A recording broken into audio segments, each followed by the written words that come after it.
হজের মাধ্যমে আরেকটি তাযকিরা মানে স্মরণ করে দেওয়া হয় ইমানদারদেরকে, হাজীদেরকে। তা হচ্ছে আখিরাতের দিবস, যেই দিবসে সমস্ত মানুষ এক পোশাকে হাজির হবে। সবার পোশাক থাকবে একটাই।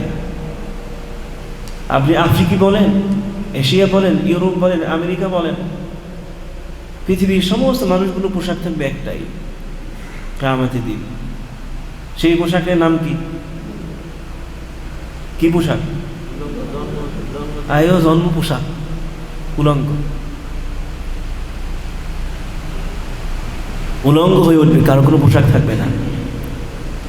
হজের মাধ্যমে আমরা সমস্ত হাজিরা এহরামরত অবস্থায় একই পোশাক পরে থাকেন পুরুষেরা। কিয়ামতের সেই কঠিন ভয়াবহ দিবসের স্মরণে আপনি হজের ভেতরে এই প্রমাণ করেছেন কিয়ামতের দিন যেমন সবার পোশাক থাকবে একটি, আজকেও আপনি আল্লাহর ডাকে সাড়া দিয়ে এক পোশাক নিয়ে হাজির হয়েছেন। লাব্বাইক আল্লাহুম্মা লাব্বাইক। লাব্বাইক মানেই হলো রব্বুল আলামিন, আমি তোমার ডাকে সাড়া দিয়ে উপস্থিত হয়েছি। লা শারীকা লাক, তোমার কোনো অংশীদার নাই।